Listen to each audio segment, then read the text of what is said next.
It is now time for oral questions. I recognize the Leader of His Majesty's Loyal Opposition. Good morning.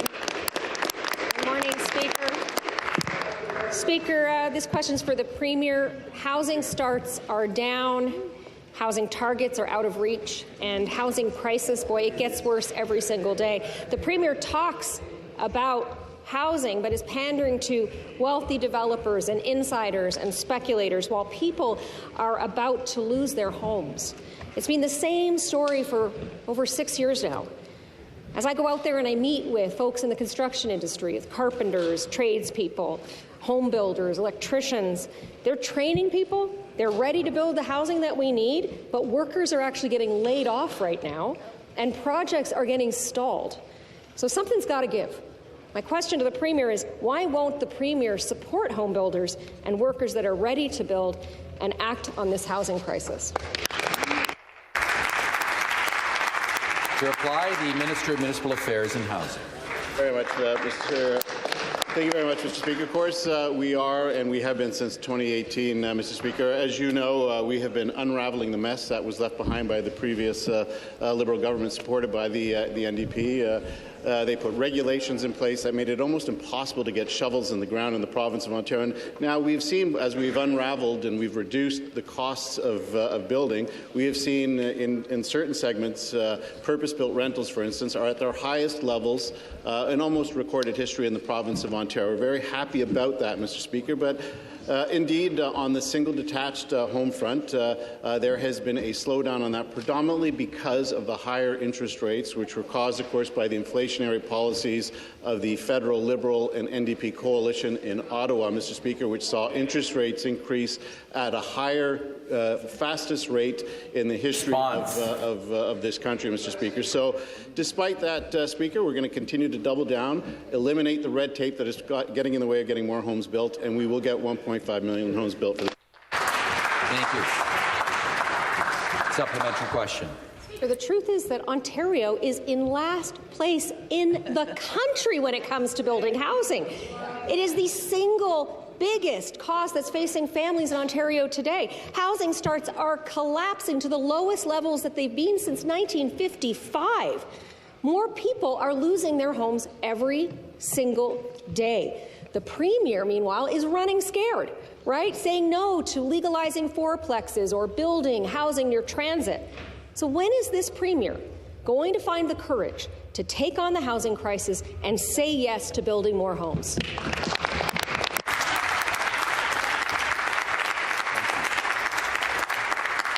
Minister of Municipal Affairs and Housing. Thank you very much, Mr. Speaker. Look, I hear the opposition talk about this all the time, legalizing fourplexes. Well, 80% of the province of Ontario has legalized fourplexes. City of Toronto has legalized fourplexes. City of Guelph has legalized fourplexes. And you know who aren't building fourplexes? The City of Toronto and that 80% of the province where it is actually legal, Mr. Speaker, because they believe, classic NDP, supported by the Liberals, they believe that as long as you talk about something, poof, magically it's going to appear. But you know what will actually get homes built? Infrastructure in the ground that helps you build homes and brings the cost down. That's why we're building over $3 billion worth of infrastructure, Mr. Speaker, so that we can get more homes built. You know what else? By removing taxes and reducing the cost. They voted against the reduction of taxes, Mr. Speaker. You know what happened when we cut taxes? More purpose-built rentals were built in the province of Ontario than at any other time in the history of this province. We're going to double down, do more, and get more homes built for the people of the province. Final supplementary. Again, Speaker, Ontario is in the last place in Canada. BC, Manitoba, every other province is building more homes faster than this government is doing it. Right? If this Premier won't build homes, he should get out of the way and let New Democrats build them. That's who's building homes in Ontario and Canada. We have a plan, Speaker. It's called Homes Ontario. It is the largest home building program that this province has ever seen. It's going to double the supply of permanently affordable homes in Ontario. And when we forced a vote on that, the government and this Premier said, guess what? They said no.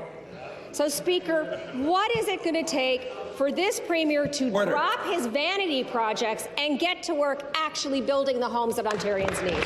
Members will please take their seats. Minister of Municipal Affairs and Housing. Speaker. I just want you, for colleagues, just for a moment, imagine if you would. You want to have a new home built, and there shows the NDP caucus with their tool belts on, right? They show up and they're going to build you homes, Mr. Speaker. Can you imagine the types of home that the NDP caucus would build for the people of the province of Ontario? Well, I can, Mr. Speaker, because they tried this once before under Bob Ray, and he almost bankrupted the province of Ontario, Mr. Speaker. Opposition, now, come to order. They talk about what we voted against. They brought forward a policy that would cost over $200 billion to build next to nothing, Mr. Speaker, because what they really like to build are bureaucracies, Mr. Speaker. They love to build bureaucracies because, like the Liberals, it's not about actually accomplishing anything. It's about pretending, Mr. Speaker. They're about pretending. We're about delivering, Mr. Speaker. Order. Order. Order. The next question, Leader of the Opposition. Speaker, you know, it's about priorities, right? And this government has all the wrong ones. We've got a Premier who is focused on ripping up bike lanes, and 1 million Ontarians are lined up at food banks, right? We've got a Premier who's mired in an RCMP criminal investigation while unemployment is at its worst in over a decade. He is wasting $2.2 billion on a luxury spa in downtown Toronto, while 2.5 million Ontarians don't have a family doctor. Life is getting harder for Ontarians, so when is this Premier going to cancel his vanity projects and start focusing on them? To reply for the government, Minister of Municipal Affairs and Housing. Order. Government side, opposition side, come to order.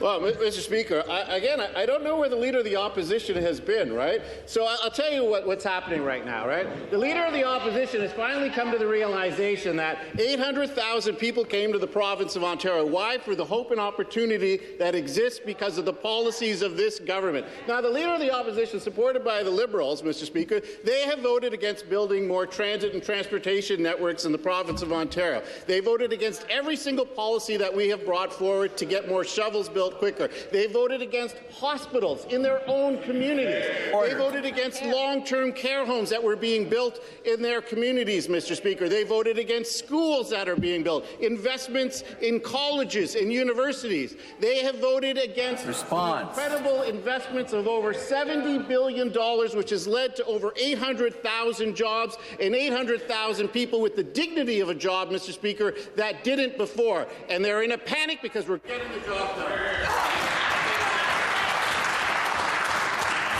Supplementary question. Speaker, you got to wonder when this Premier is going to get up and have the guts to take responsibility for his own failures. Yesterday, I was amazed to hear the Premier complaining that congestion is now costing Ontario $56 billion a year. You know what? That's on him. That's on him. That is his government's legacy, right? A Premier so distracted by schemes and scandals and making money for his insider friends, a luxury spa, rerouting a highway for his friends, selling off our healthcare system, while folks are stuck, yes, on the 401 and showing up at closed emergency rooms. Speaker, the Premier has been on the job for 6 years. When is he going to have the guts to stand up and answer for his failures? Members will please take their seats. I'm going to caution the Leader of the Opposition. Personal insults add nothing to the debate. The Premier may reply. Well, Mr. Speaker, just to respond to the Leader of the Opposition, When they were in power with the Liberals, they propped them up for 15 years while they destroyed our province. Order. You know, Mr. Speaker, they didn't have to worry about traffic because no one was going to their jobs. There was over 300,000 people. You know where the traffic was? It was all heading to the southern border with 300,000. All we saw is their taillights. Now, Mr. Speaker, there's over 850,000 people working today that weren't working when they were in power. We're building transit, the largest transit project in North America, Mr. Speaker. We're setting records when we're building hospitals, $50 billion of hospitals that they voted against, Mr. Speaker. When we passed bills to accelerate building homes, guess what, Mr. Speaker?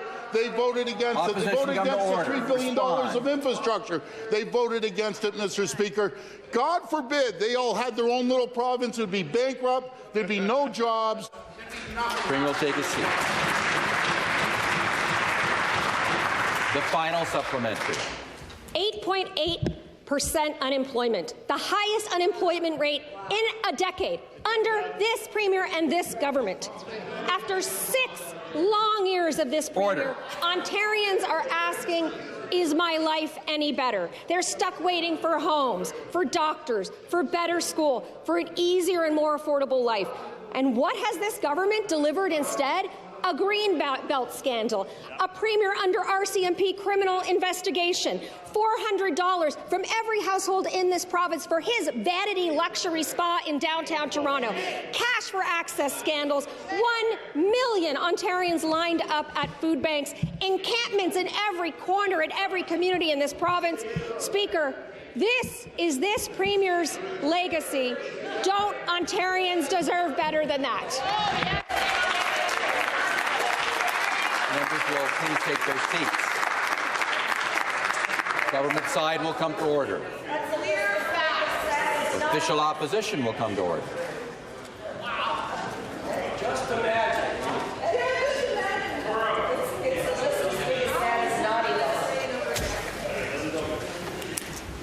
Premier. Well, Mr. Speaker, let's just remind the Leader of the Opposition that there's 800,000 people that came to our province for a better life, for a better job, a bigger paycheck, and we fulfilled that. Over 200,000 new jobs alone this year, Mr. Speaker. We had 136 companies from around the world come here and invest over $11 billion, created 12,200 jobs. In total, Mr. Speaker, over $70 billion of investment from around the world coming to Ontario. We are the envy of North America. We're the envy of the world, Mr. Speaker. You just have to ask the great governors that I speak to on a weekly basis, the senators and congressmen and women. They see the growth here, Mr. Speaker, and we're their #1 competition. You wonder why? The President-elect Trump wants to put tariffs because we're a threat to the U.S., because we're a manufacturing powerhouse. We created more manufacturing jobs last year than all 50 U.S. states. Thank you.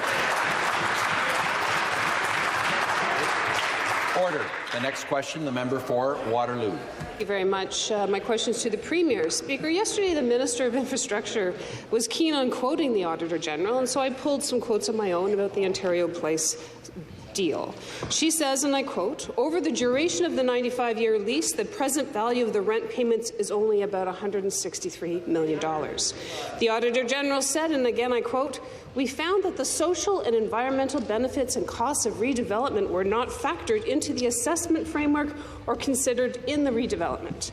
When discussing Therma's proof of concept, the Auditor General said, and once again I quote, "We found that IO did not conduct due diligence to ensure that spas cited by Therma in its submission were in fact owned and operated by Therma. We reviewed the 6 spas and found 5 instances where the spa cited was not owned or operated by Therma."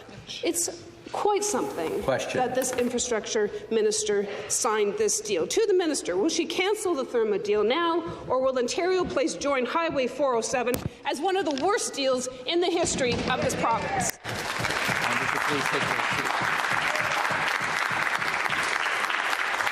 To reply, the Minister of Infrastructure. I will not, Mr. Speaker. Again, as I mentioned yesterday, Therme met the financial test that was set by Infrastructure Ontario, and that information was released on October 3rd. The lease was released, Mr. Speaker. As per any questions involving the environmental assessment or mitigation, I'll reference page 79. For the Ontario Place redevelopment, 2 environmental assessments were completed. A Category B environmental assessment related to site servicing was conducted in July 22, and a Category C was completed in November 23, related to public realm, science centre, and associated parking options, Mr. Speaker. Similar to the Category B environmental assessment, the Category C environmental assessment also noted mitigation measures. The TRCA also reviewed, provided input. The province will continue to work with the TRCA throughout the design and development stages related to site servicing and public. Thank you. The supplementary question. Speaker, the Auditor General's report suggests that this is one of the worst deals in Ontario's history, and the people of the province are paying the price. When discussing the financial viability of the Therma project, she says, and I quote, "We found that financial concerns about the Therma Group identified by a senior advisor at Infrastructure Ontario were not addressed prior to executing the lease. Therma Group's equity value prior to December 31st, 2019 appeared low, at least less than €1 million. I don't know how this deal ever happened, Speaker. She said the bid assessment process, quote, was irregular, subjective, and not always followed. She said, and I quote, "Some participants had access to the Infrastructure Ontario Vice President, while others did not. This is in contravention of the call for development stated process that no communication with the government staff is permitted during the process." Question. Speaker, to the Minister, will you take accountability for this dirty deal and resign? Yes. I remind the members to make their comments through the chair. Minister of Infrastructure. Thank you very much, Mr. Speaker. I will not be going anywhere. The AG was very clear in her report that this was a real estate solicitation. Michael Lindsay, the CEO of Infrastructure Ontario, was very clear in his statements after the GU report that this was an exercise to gather ideas from the globe, Mr. Speaker. Mr. Speaker, the NDP, they were very clear yesterday. Under their leadership, nothing would happen at the waterfront and nothing would be built. And yesterday they admitted that they wouldn't even invest in public park space and public realm space at Ontario Place. Mr. Speaker, thank goodness it's this government that is in leadership. Thank goodness, thanks to this Premier, we will have an attractive, exciting Ontario Place that families can enjoy. And thank goodness that under this Premier, we will be building infrastructure in the province of Ontario that the NDP... Thank you. Okay. Member for Hamilton, West Ancaster, Dundas, come to order. The member for Sudbury, come to order. The member for Hamilton Mountain, come to order. The member for Ottawa Centre will come to order. The member for Waterloo will come to order. The next question, the member for Windsor-Tecumseh. Hey. Thank you, Speaker. Actually, this morning reminds me why my riding traded an NDP member for a PC member. So my question... The member will take a seat. Member will take a seat. That's not helping. I recognize the member for Windsor-Tecumseh. Speaker, constituents in my riding of Windsor-Tecumseh have repeated concerns to me about the protectionist rhetoric coming out of the U.S. They're worried about what tariffs might mean for their jobs and for businesses in our communities. They want to know that, above all, they have a government that will stand up for them and for the interests of Ontario workers and businesses. Unfortunately, when they look to the federal Liberal government, they see in them a government where anti-business ideology is reflected in all of their policy decisions. So unlike the Liberals, workers and businesses can be certain that under the leadership of our Premier, our government will never turn our backs on them. Speaker, can the Minister please share with this House what our government is doing to maintain and strengthen Ontario-U.S. relations?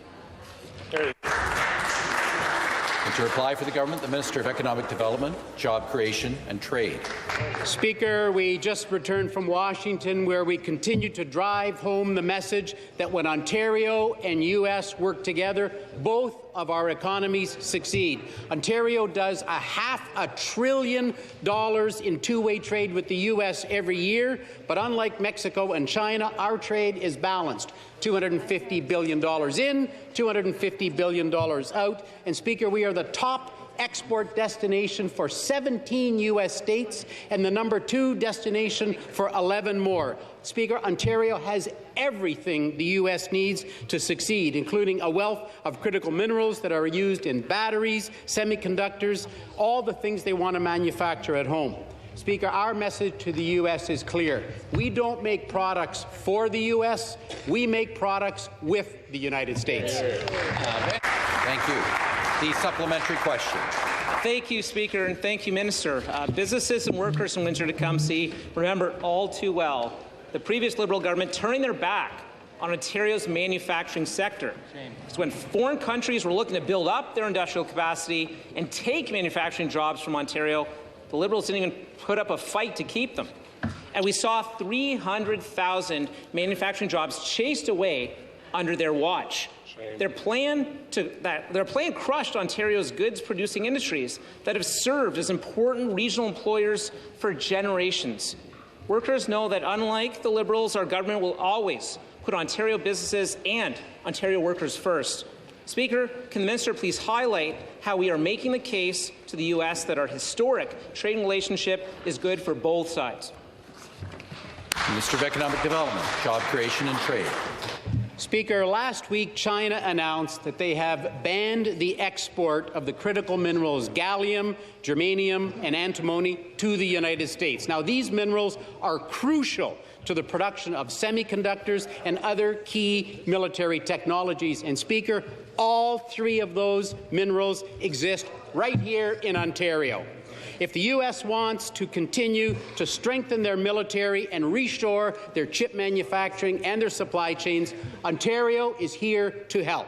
Let's build on the long-standing trade relationships that has created good-paying jobs on both sides of the border. We've stood shoulder to shoulder with the U.S. for more than 150 years, and we will continue to be here for them in the decades ahead. Speaker, that is the message we delivered in Washington yesterday, and we will continue to deliver the message as we stand up for Ontario businesses and Ontario workers.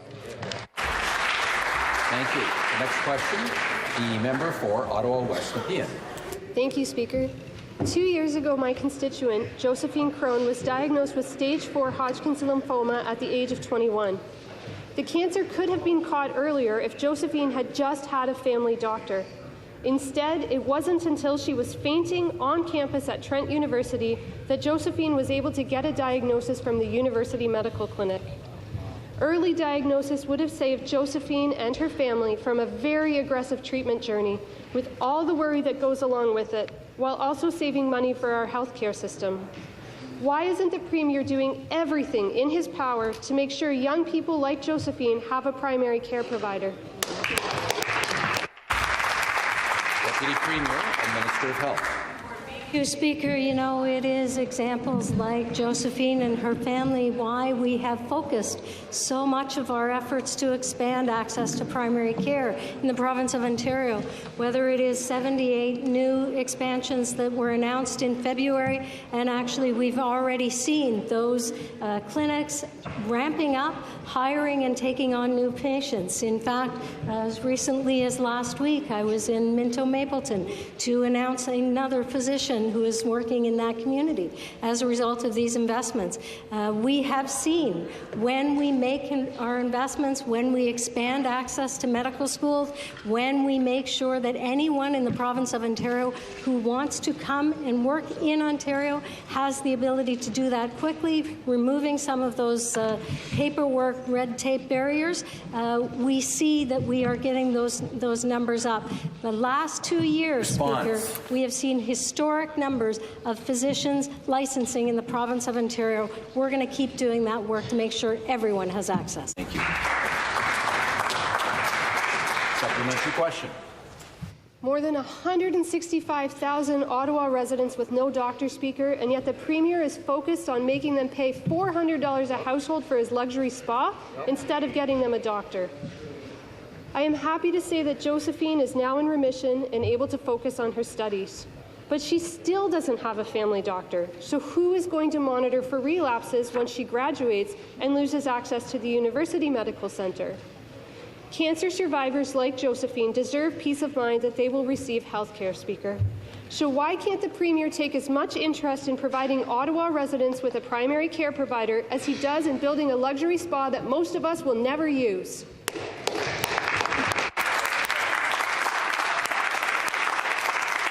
Members will please take their seats. Minister of Health. Thank you, Speaker. Perhaps the member opposite has not seen the most recent data that came in from the Canadian Institute for Health Information. CIHI shows that the Canadian average for attachments for primary care is 85.6%. In Ontario, Speaker, it's over 90%. You know, when we compare ourselves to other Canadian jurisdictions, we are absolutely on the right path as we make those expansions, as we make those investments in our medical schools, working with the College of Physicians and Surgeons of Ontario to quickly assess, review, and ultimately license, when appropriate, internationally educated physicians. We are seeing people want to live, work, and practice in the province of Ontario, and we're going to keep getting it done. Thank you, Speaker. Thank you very much. The next question, the member for Brantford-Brant. No, thank you, Speaker. Speaker, my question is for the Associate Minister of Energy-Intensive Industries. Speaker, we have seen how the Trudeau-Crombie carbon tax is hurting families, hurting workers, and hurting businesses. This tax drives up the cost of living, makes everything more expensive, and now, with the new clean electricity regulations, it threatens to undermine Ontario's energy system. Speaker, this federal policy is putting our economy and our future at risk. Ontario's industries, whether mining, steel, or manufacturing, are global leaders providing good jobs that support families and communities. Speaker, these industries need support, not higher taxes. The Trudeau-Crombie carbon tax does little to reduce emissions, but it does hurt a lot of competitiveness and investment. Speaker, can the Associate Minister please explain how our government is standing up for our industry, for protecting jobs, and ensuring that our province has an energy system built for the future? Thank you. The Associate Minister for Energy-Intensive Industries. Speaker, and the member for Brantford-Brant is absolutely right. Whether they are manufacturers in Brantford, whether they are steel producers in Hamilton, whether they are auto manufacturers across this province and in the north as well with our mining sector, we've seen the impact of the Trudeau-Crombie carbon tax to the tune of a $25 billion hit to our GDP. And the clean energy regulations that are being proposed are damaging to the tune of $35 billion. These are dollars that could be going into providing good jobs, more jobs for the people of this province. Speaker, our government has taken a very different approach than the federal Liberals. We've seen them with a punitive approach to businesses that simply echo the response of Kathleen Wynne, who said that she believed we didn't need to have manufacturing in the province of Ontario, that we were going to become a service-based only economy. The reality is, Speaker, our government is taking an approach that encourages innovation and technology. Last week, this House passed the carbon capture sequestration legislation that is ensuring our energy-intensive industries are able to grow and thrive by cutting costs, reducing... Thank you. Thank you.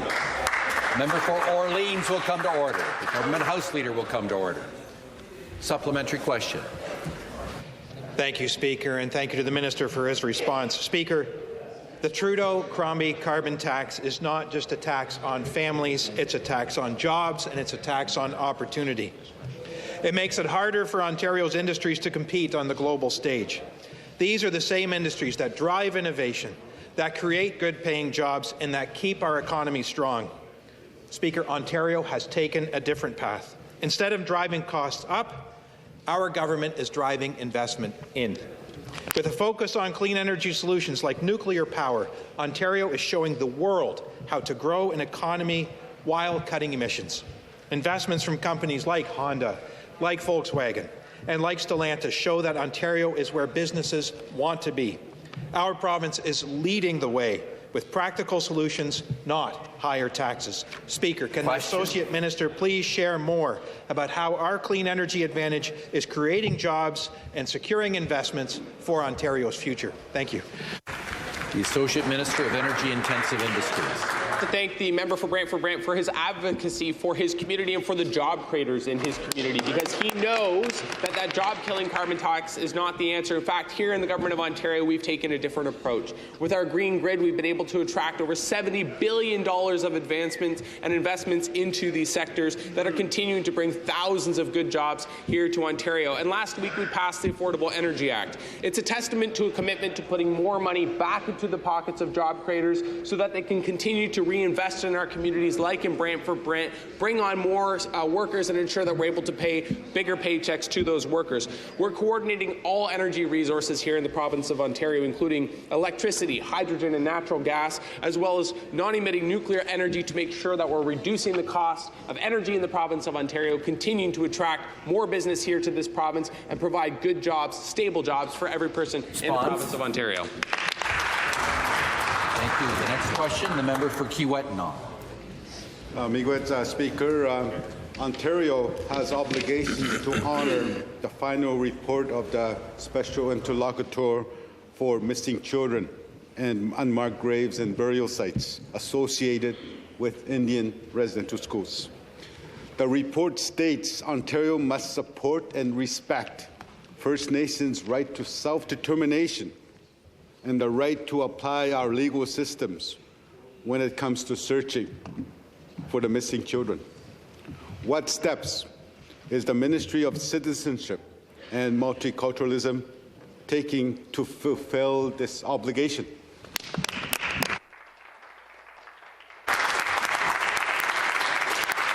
Members, please take their seats.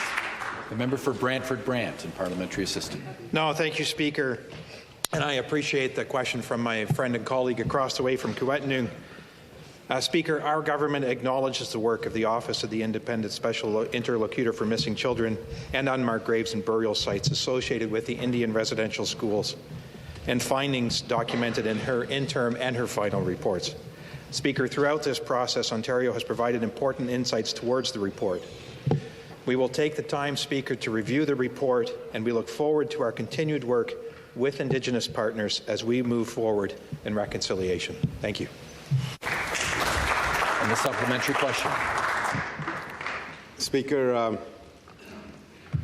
I want to say that Ontario is delaying the process by not collaborating with Wikagaming Danadazuin team from Grassy Narrows. Will the Minister of Citizenship and Multiculturalism take immediate action to support Grassy Narrows' right to lead their search for unmarked burials and missing ancestors on their traditional territory?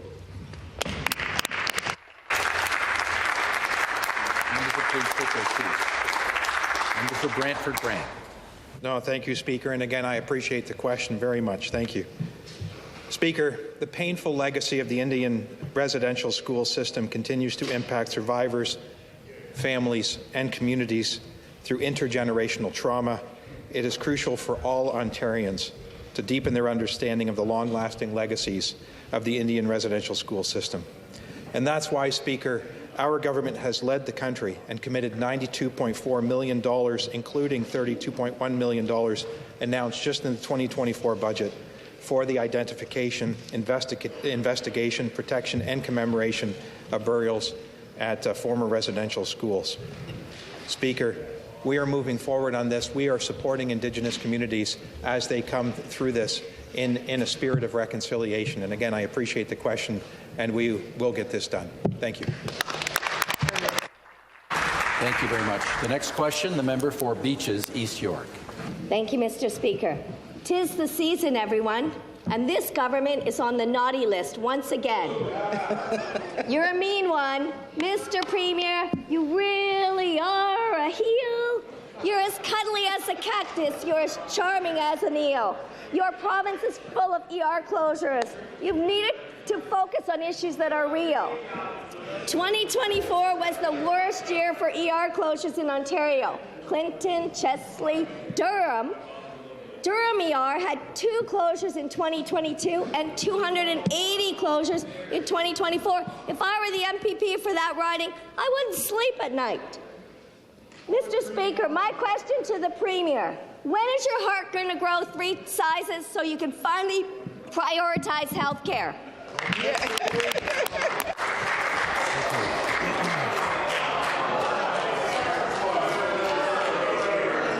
I think we'll take that in the spirit that I think it was intended. Deputy Premier, Minister. So, July and August of this year, 99% of Ontario ERs remained open. We've actually seen progress being made because we have worked very closely with our hospital partners. But, you know, I listened to the member opposite, and I understand that she wasn't here, but you were part of the leadership campaign. You got to choose who your leader was, good or bad. And it was actually Bonnie Crombie who said, I think some of the Liberal government decisions were too costly for Ontario. Healthcare being one of the examples she highlighted. We are investing 31% more than the previous Liberal government did in our healthcare system because, frankly, it was ignored for 15 years under that government. We are making the investments to ensure that our hospital partners, our physicians, our RNs, our PSWs, our nurse... Stop the clock. I had to stop the clock. I could not hear the Deputy Premier. The House will come to order.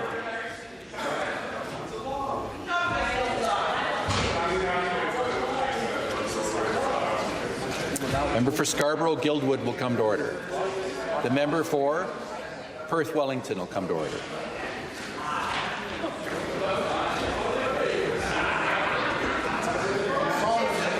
Government House Leader will come to order.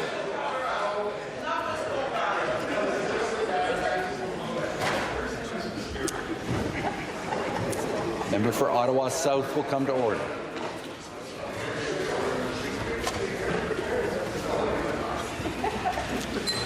Start the clock. Supplementary question. Mr. Speaker, picture this. Everyone is home for the holidays, gathered around the festive table, celebrating the season. And hopefully, just hopefully, everyone stays healthy. Because if not, there may be nowhere to go. ERs are closed. People can't find a family doctor. Wait lists for life-saving surgeries are through the roof. Mr. Premier, in Etobicoke, 100,000 residents have no family doctor. You've taken away their health care. Are you going to take away their Christmas trees too? My question, Mr. Speaker, to the Premier, when are you going to stop being a Grinch and actually fix our broken health care system? Order. Minister of Health. Speaker, perhaps it would help if I quoted Anthony Dale, who's the President and CEO of the Ontario Hospital Association. The OHA welcomes the government's investment in training and educating emergency department nurses in rural and remote communities, which will help strengthen the healthcare workforce, enable nurses to advance in their careers, and ensure Ontario's healthcare system is prepared for the future. While we make those investments, you have a leader who believes that they spent too much money on healthcare system. You've got to decide which side of that dichotomy you are on. I believe investments made in healthcare make a difference in our communities. We've seen it with changes that we have made with practice-ready assessment, 26 more physicians who are practicing in family medicine in the province of Ontario that didn't exist under the previous government. One program. Again, I'm going to remind the Minister of Health to make her comments through the chair and ask the member for Scarborough-Guildwood to come to order. The next question, the member for Perth-Wellington. Thank you, Speaker, and I will not sing for the House. I don't think anyone will want to hear that. My question is for the Minister of Agriculture, Food and Agribusiness. Because of the Trudeau-Crombie carbon tax, families in Ontario are struggling to put food on the table. Prices are rising and food costs have skyrocketed. forcing farmers to pay more for their operations. A June 2023 report from the Parliamentary Budgetary Office shows that the carbon tax increases the loss for farm families, forcing them to pass on the cost to consumers. Canadian food prices are rising faster than the U.S. and UK, countries with no carbon tax. Opposition, come to order. Speaker, they heckle me because they don't like the truth. Canadians are paying $616 more this year alone. And this cost is set to double by 2030. Can the Minister of Agriculture please tell us how our government is standing up for farm families in Ontario? Parliamentary Assistant, member for Lanark, Frontenac, Kingston. Thank you, Speaker. And thank you to the member for Perth Wellington for the question. Here are the facts. A June 23 Parliamentary Budget Officer report stated, quote, the bottom 30% of farms increased their losses because of the carbon tax. We all know affordability is an important issue. They will have to pass those losses on to consumers. World Bank food price data for September showed that Canadian food prices rose 20% higher than the U.S. and 38% higher than the UK. What do the US and UK have in common? No carbon tax. A report by the Canadian Federation of Independent Business outlined that $8 billion was collected from farmers and small businesses because of the Trudeau-Crombie carbon tax. The Ontario Fruit and Vegetable Growers Association says it cost their members $16 million just last year. Response? They will be forced to pass those costs on to consumers. The Canadian Taxpayers Federation Parliamentary Budget Officer data showed the true cost of the Trudeau-Crombie carbon tax by every Ontario taxpayer. Thank you. Thank you. The supplementary question. Thank you, Speaker. Ontario farm families and food producers are under attack from the Trudeau-Crombie carbon tax. This tax forces farmers to pay more for fuel, fertilizer, and transportation. A report from the CFIB shows that $8 billion has already been drained from farmers and small businesses because of it. And the grain farmers of Ontario are here today, and I hope the Liberal members meet with them, and they can tell them it will cost $2.7 billion by 2030 to their producers. This tax hurts their ability to compete and puts the cost directly on families at the checkout counter. Our government, by contrast, is showing strong leadership. We have lowered taxes, cut red tape, and invested in programs to support our agri-food sector. Can the parliamentary assistant please explain how our government's actions are boosting competitiveness for farmers and processors while keeping food prices affordable for families? Thank you. Member for Lanark, Frontenac, Kingston. Speaker, we can't stand by and let the compounding carbon tax grind down our agri-food sector. That's why we lowered taxes and WSIB premiums, boosted our risk management program by $50 million to $150 million, and cut red tape for farmers and processors. We enhanced risk management to facilitate a rollover of program funds to future years. We topped up our feeder cattle loan program by $240 million to a total of $500 million to help the beef industry grow. Wow. We invested $25 million in the Strategic Agri-Food Processing Fund to build up food processing capacity. And we created the $25 million Agri-Tech Innovation Initiative for new technologies and equipment to improve productivity, and so much more. Our Grow Ontario strategy, more production, greater processing capacity, innovation and technology, those programs will benefit consumers and food supply chains, but the carbon tax is working against us. To the members opposite, help us axe the tax. The next question, the member for Spadina, Fort York. Thank you, Mr. Speaker. My question's to the Premier. The Auditor General reports that this Conservative government broke the rules in making the Therma deal at Ontario Place. The rules forbid contact between the government and companies bidding on contracts, but Infrastructure Ontario exchanged 9 emails and a phone call with Therma during the bidding process. The Auditor General also reports that the minister's own office met with companies bidding on the project while bids were being considered. Ontario wants a government that works for them, not for a foreign luxury mega spa. With all of this rule breaking, will the Premier fire the Minister of Infrastructure?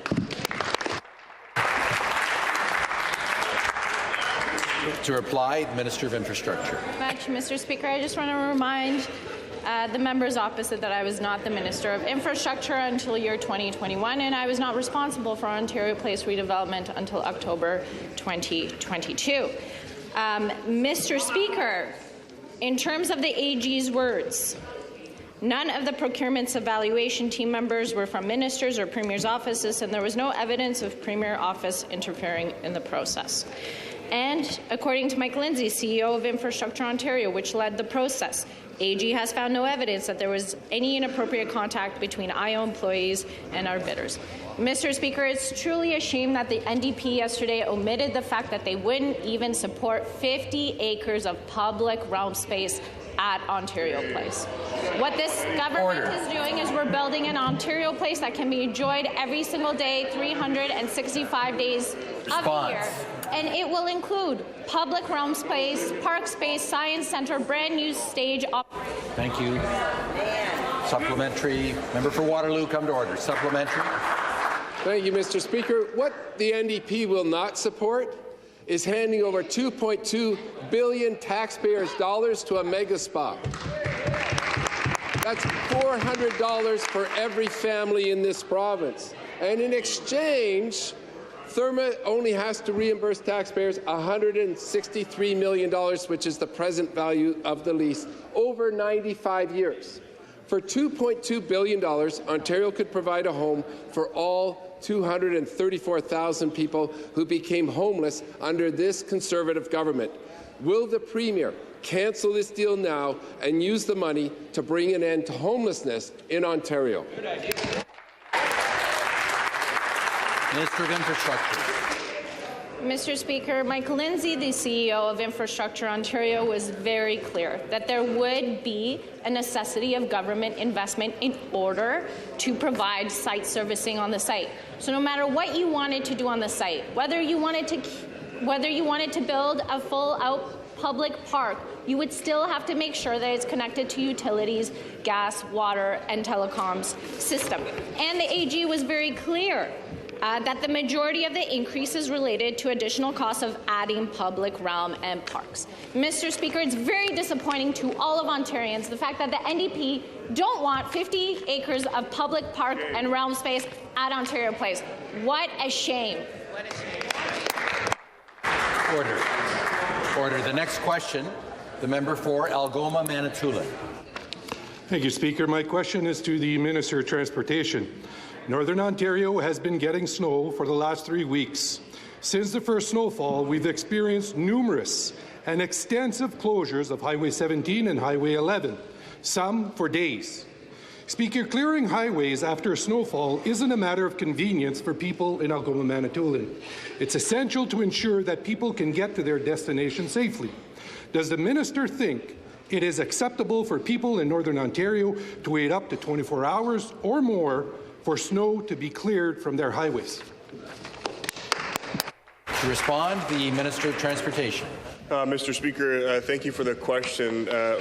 Highway safety is of utmost importance to this government. That's why we invest on winter maintenance and clearing highways over $100 million every single year, Mr. Speaker, and we'll continue to do so, and that is why we have some of the highest winter maintenance standards in North America, especially across Canada, Mr. Speaker. We deployed over 1,100 pieces of equipment on our highways across this province to get highways clear, to ensure that there are safe access to those roads, Mr. Speaker.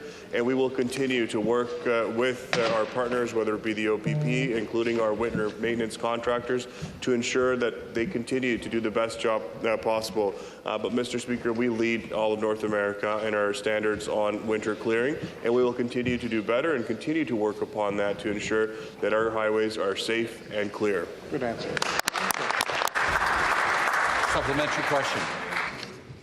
Again, to the Minister of Transportation, even when the roads do finally get cleared, their safety is questionable. Can you bring these to the Minister? Junior Valliere from Dubreuilville sent me these pictures, which I'm delivering now to the Minister, of Highway 519 after it had been plowed. In these, you can see that the snow has piled up due to the lack of a wing on the plow. Between the snow and the next lane of traffic, there is about 100 inches of clearance. That means that anyone driving a transport truck has almost no room on either side between them and a collision. Speaker, every year, the Northern members on this side of the House raise these concerns with the Minister of Transportation. Just recently, we heard concerning stories from the member of Timiskaming Cochrane about accidents in his riding. The member from Mushkegowuk James Bay had introduced legislation to prepare commercial drivers for winter condition. I introduced a bill to ensure that they are properly examining and training drivers in Ontario. Instead of addressing our concerns, the minister continues to plow ahead with his repeated non-answers.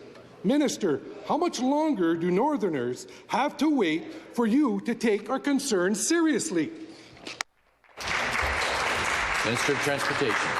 Very much, Mr. Speaker. Here are the facts. That member knows he has a chance to stand up in his House, vote with the government when we invest $100 million to support the North in our winter maintenance projects across the province. When we talk about commercial safety and investing in infrastructure across our province, whether that was the new Shunya truck inspection station that we put up in the north, $30 million investment. That member from the North voted against it, along with every one of those colleagues that he mentioned, Mr. Speaker. We are continuing to lead North America in winter clearance standards, working with law enforcement to ensure that these highways are safe and clean, and we have deployed over 1,100 pieces of equipment across our highways to ensure Northern Ontario has access to safe roads, Mr. Speaker. We have also installed over 14 additional road weather information systems to help people get access to that information sooner and quicker. Response. And we will continue to work with Northern Ontario as a government to invest more than any other government has done for road safety, winter clearance, as well as. The next question, the member for Oxford. Mr. Speaker, my question is for the Associate Minister of Forestry and Forest Products. Ontario's forest sector is the cornerstone of the economy, especially in the north. It supports jobs, families, and communities. It provides the materials we need for homes, schools, and infrastructure. But, Speaker, the Trudeau-Crombie carbon tax is making life harder for Ontarians' forestry workers. It's driving up costs for fuel, equipment, and transportation. It's hurting small businesses and reducing competitiveness. Meanwhile, our government has been stepping up, showing leadership, and standing up for the forestry sector. Through bold action, we've been cutting red tape, reducing taxes, and investing in northern jobs.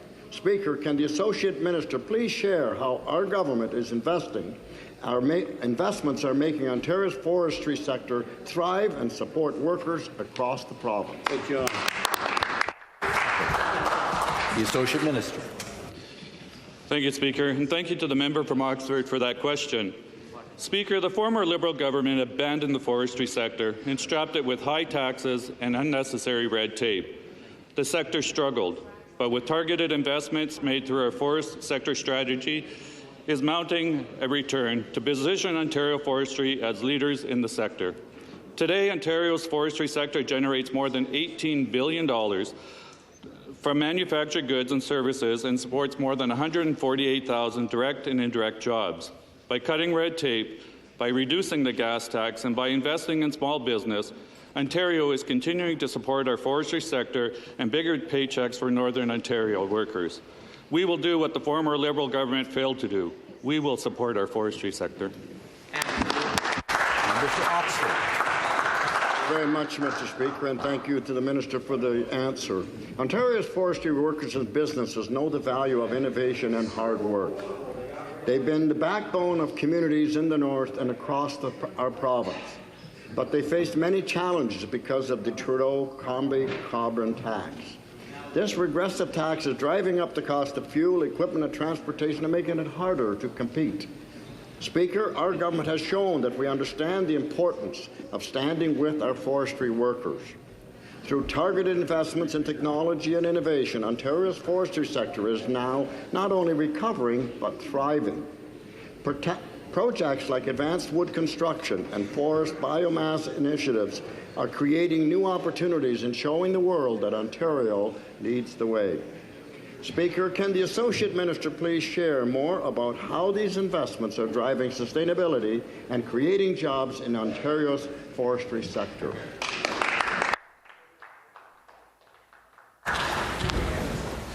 The Associate Minister of Forestry and Forest Products. Thank you, Speaker. And thank you again to the member from Oxford for that excellent question. And I couldn't agree more. The opposition has no plan for the forestry sector. Meanwhile, our government recognizes that building sustainable housing requires an advanced forest sector strategy and innovation. Our government is well on its way to making Ontario once again a world leader in forestry and forest products. For example, the Ontario government has provided close to $8 million in funding for advanced wood construction projects, and we're investing over $60 million in forest biomass facilities to turn products like sawdust from a sawmill into alternative products like fuel. Speaker, it's clear it's our government standing behind our forestry sector, promoting innovation and sustainability, and we will continue to get the job done. Thank you. Thank you.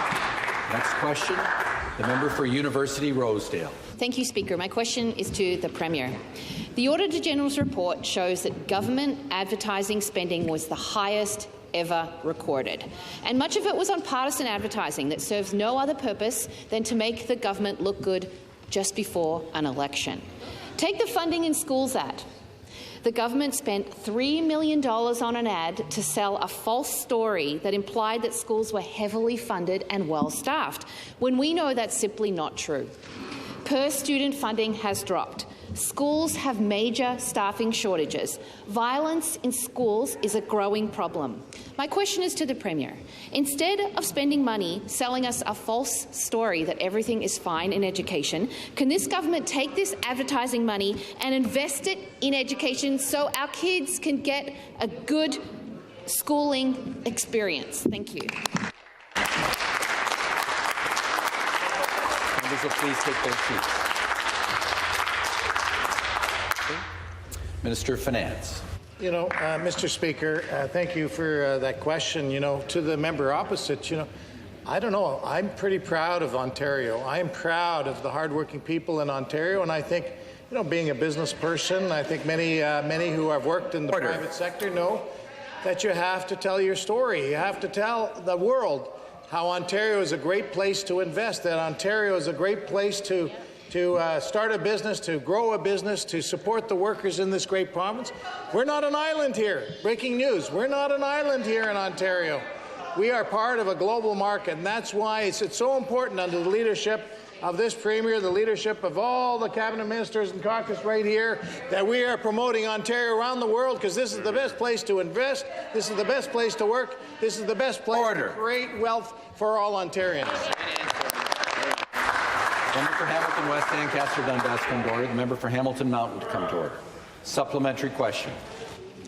Minister, parents want their kids to go to well-funded schools. They do not want to see government advertising spent on selling a false story that education is fine. That is the real issue. I heard that one. The member will withdraw her unparliamentary comment. Sorry. Withdraw. Member will stand in her. Withdraw. Member for Renfrew Nipissing Pembroke will come to order. Order. The member for University Rosedale has some time to place her question. Thank you, Speaker. Back to the Premier. The Auditor General's report shows the government spent $6.8 million on healthcare advertising, giving the false impression the government is connecting Ontarians to primary care. 2.3 million people in Ontario do not have access to a family doctor, and they know full well that an advertising campaign is not going to help them. My question is to the Premier. Instead of investing money selling us a story about how our healthcare system is just fine, can this government invest in increasing access to primary care? Once again, I'm having difficulty hearing the member who has the floor, and I would ask the members to come to order. Minister of Health. I would be more than happy to tell you with the investments that we've been making in healthcare. Why? Because the data shows it's working. We are now over 90% Ontario residents matched to a primary care practitioner in the province of Ontario. Those numbers are increasing as we make investments in our colleges and universities, expanding the number of seats available for our medical schools, as we work with the College of Physicians and Surgeons to say, you need to assess You need to review and ultimately license, when appropriate, internationally trained and educated physicians to come to the province of Ontario. 2 years in a row, we have seen historic high numbers of physicians internationally trained who want to work and live in the province of Ontario. Those are the changes we are making as a government to ensure that we have, for decades to come, a healthcare system that is there for the people of Ontario. Thank you, Speaker. Next question, the member for Kitchener South Hespeler. Thank you, Speaker. My question is for the Associate Minister of Small Business. As we all know, the holiday season is fast approaching, and it's a very critical time, particularly for many of our Main Street businesses. These businesses aren't just storefronts. They're the heart of our main streets. They sponsor local teams. They employ our friends and our neighbours. Sadly, as we know, many small businesses are under immense economic pressure as costs continue to rise. The Trudeau-Crombie carbon tax is making everything more expensive, from the cost of shipping products to even heating their stores. The Premier and our government have been strong champions for small businesses, and they need our support now more than ever. Speaker, can the Associate Minister please share what our government is doing to help small businesses grow and thrive despite the heavy burden of this unfair tax? The Associate Minister of Small Business. Thank you, Speaker, and to the great member for the important question and for championing small businesses in her riding of Kitchener South Hespeler. Speaker, as the backbone of our economy, small businesses deserve every opportunity to succeed, especially during the holiday season. And that's why our government has been steadfast in providing support to these entrepreneurs by making critical contributions such as our investment to Invest Ottawa. That was announced just last week. That includes $1.5 million over 3 years to Invest Ottawa as part of the New Deal for Ottawa. The fund will attract new businesses and support local companies to help stimulate sustainable, long-term economic growth. We also continue to fight against the Liberal Trudeau-Crombie carbon tax, which unfairly drives up costs for small businesses and consumers alike. Unlike the Liberal Speaker, our government believes in putting more money back into the pockets of Ontarians, not burdening them with higher costs. Thank you. Supplementary question. Thank you, Speaker. Delighted to hear our government is working hard to stand up for small businesses and delivering real solutions to make life easier. Can the Associate Minister please tell us more about the steps our government has taken to lower costs for small businesses and support our economy? Associate Minister of Small Business. Well, thank you again to the member for the great question. Speaker, we understand the challenges small businesses face, which is why our government has taken decisive action to support them. By reducing the small business corporate income tax rate, increasing the employer health tax exemption, and rebating over $2.5 billion in the Workplace Safety and Insurance Board surpluses to hundreds of thousands of safe employers, we have put more money back into the hands of our entrepreneurs. In stark contrast, the Trudeau-Crombie carbon tax is raising costs for everything small businesses depend on. We continue to call on the federal government to scrap this harmful tax and allow Ontario's businesses to thrive without these unnecessary burdens. This holiday season, we're also encouraging communities. Thank you very much. Thank you very much. That concludes our question period for this morning.